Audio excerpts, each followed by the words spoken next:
सादाते अमरोहा से ताल्लुक़, आपको अमरीकी नेशनैलिटी भी मिल गई, इसके बावजूद पाकिस्तान में रहने का फ़ैसला, वो क्या तरगीब थी या क्या ऐसी बात थी जिसकी वजह से आपने पाकिस्तान में रहने को तरजीह दी, जबकि बाकी सारी फैमिली आपकी वहाँ है?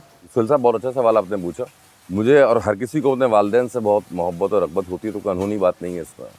मगर मैं वालिद से बहुत ज़्यादा अटैच था, वालिदा महरूमा से भी।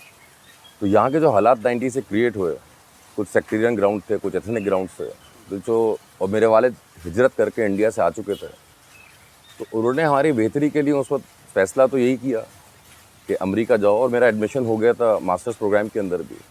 मगर मुझे ये लगा कि he is not ready for, जो उन्होंने कहा कि मैं अपनी हिजरत के लिए अब तैयार नहीं है। तो वहाँ से मेरी ज़िंदगी का टर्न अराउंड होता है।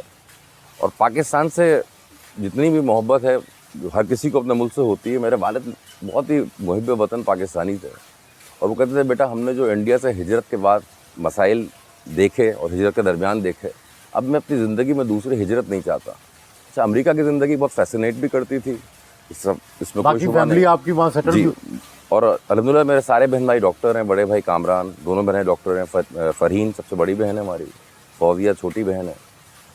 तो वो एक बड़ा मुश्किल मरहला था, मगर मैंने फ़ैसला किया कि अपने वालिद साहब और वालिदैन को छोड़ कर नहीं जाऊँगा और अपने मुल्क को नहीं छोड़ूंगा।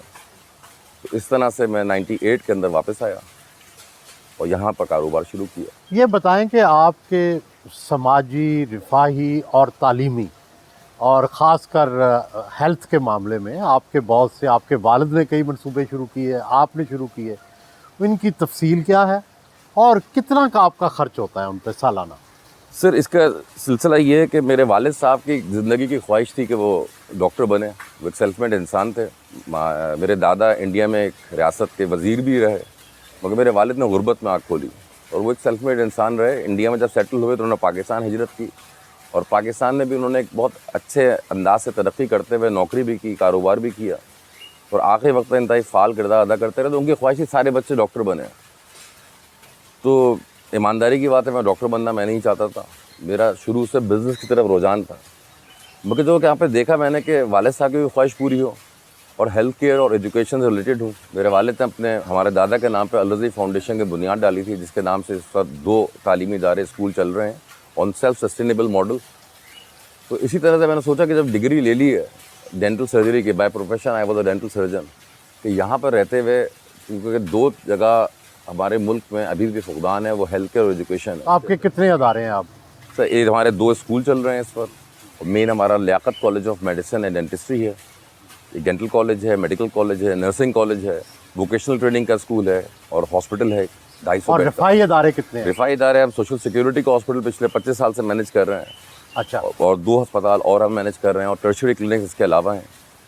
और अभी शहर के अलावा सजावल और थट्टा में हमने स्कूल और छोटे छोटे क्लिनिक शुरू किए हैं। कितना आपका सालाना जो है वो बजट है हेल्थ का, और कितने खर्च करते हैं, कितने लोगों को वज़ाइफ देते हैं, कितने लोगों की मदद करते हैं? बजट तो अब माशाल्लाह बिलियंस के अंदर है, लाखों से शुरू किया था। आपके बच्चे भी आपकी पैरवी करेंगे या अमेरिका जाकर सेटल हो जाएंगे? मेरे बड़े बेटे की ख्वाहिश शुरू में थी बाहर तालीम हासिल करने की, जो मेरी भी है, मगर मेरे वालिद साहब और मेरी जो वाइफ का ख़ास तौर पे मेरा किरदार रहा कि चाहते थे बैचलर्स यहाँ से करें।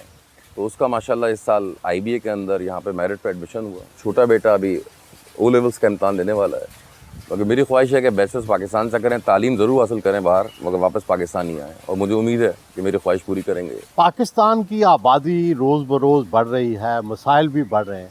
आप ये बताएं कि हेल्थ और जो तालीम है, इसके शोबों में प्राइवेट सेक्टर का क्या किरदार होना चाहिए और पब्लिक सेक्टर का क्या? अनफॉर्चुनेटली पाकिस्तान में बहुत सारी अच्छाइयाँ हैं, मगर पब्लिक सेक्टर पे हम तनकीद तो करते हैं, मगर पब्लिक सेक्टर की प्रॉब्लम ये रही है कि जो कि प्राइवेट सेक्टर ने आकर एक बहुत फाल किरदार अदा किया है। क्योंकि प्राइवेट जो एसोसिएशन है पूरे पाकिस्तान की मेडिकल और डेंटल इंस्टीट्यूशंस की, मैं उसका जॉइंट सेक्रेटरी भी हूँ और मुख्तलिफ ओहदों पर काम करता रहा हूँ, कि हमको एक्सेप्ट करें, हमको आगे लेकर आएँ। इस वक्त हमारा बहुत मेजर किरदार है। We are one of the stakeholders in the health sector as well and in the education. लोग कहते हैं जी, आम शहरी की शिकायत है कि प्राइवेट सेक्टर तो हेल्थ के शोबे में और तालीम के शोबे में लूटता है। सर, ऐसा नहीं है, क्योंकि मैं समझता हूँ कि कोई भी मॉडल काफ़ी हद तक बाज़ जगह हो सकता है बात सही भी हो, ऐसा है, क्योंकि हर जगह फरिश्ते तो नहीं बैठे होते, मगर एक सेल्फ सस्टेनेबल मॉडल पे ऐसा कॉस्ट तो देनी है, क्योंकि सरकार के अंदर जब किसी भी स्टूडेंट का एडमिशन चाहे मेडिकल कॉलेज में होता है तो उसको लगता है चल 1000 में मैं पढ़ रहा हूँ या 50,000 में पढ़ रहा हूँ मैं,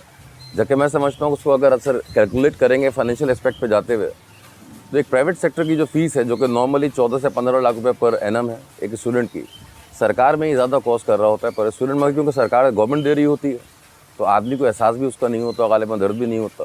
यही हाल पब्लिक सेक्टर हॉस्पिटल्स का है।